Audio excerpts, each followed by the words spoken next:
welcome back. We got a GMC, what year? 2015. With some HIDs. They're both going out at the same time after starting for a couple minutes.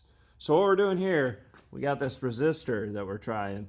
We're gonna, when we plug this in, this one's been staying on, that one's been going out. So if you're having this issue, we're gonna go ahead and test it on this side and see if it swaps. With that resistor, we've been getting this light to stay on. This one's been shutting off. So we're gonna go ahead and swap that resistor into the next ballast on the passenger side. And if that does it, if that stays on,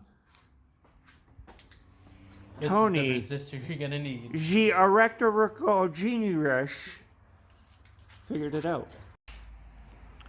So we've hooked this resistor up on the passenger side. This one's back hooked up normal. That's powered on. That's powered on. Now we sit and wait. In theory, this is gonna stay on now, and that one just shut off. So if you're having this issue with your new HIDs, what brand HID did you buy? Eccentric with a question mark, apparently.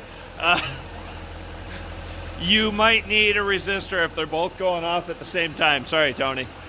So that is, in fact, the problem with this GMC. Yep, oh, right here. This is the brand HID kit. Oh, look at that. That's the HID kit. What brand resistor? Do you remember? You can find this off Amazon. They run about 15 to 20 bucks. For a pair? Yep, for a pair. It's the description is going to be like an anti-flicker. They use this for cars that have daytime running lights. The daytime running lights supply like from what I've read, a lower amount of voltage. So what this does is essentially, correct me if I'm wrong, supplies the correct amount of voltage to make sure that your HIDs aren't flicking. It has the proper amount of Gives power. a higher voltage, yeah, right? gives a higher voltage, pretty much tricks it, and it will supply it and make it remain. So with us testing the theory right now of moving this resistor or anti-flicker, whatever the fuck you want to call it, module, from side to side, we've determined that if you're running HID kits and they're running for a few minutes and automatically shut off, it's not enough power supplying HID kit, so you need to purchase this resistor along with your HID kit to make it work. Okay. Tony with his knowledge, man.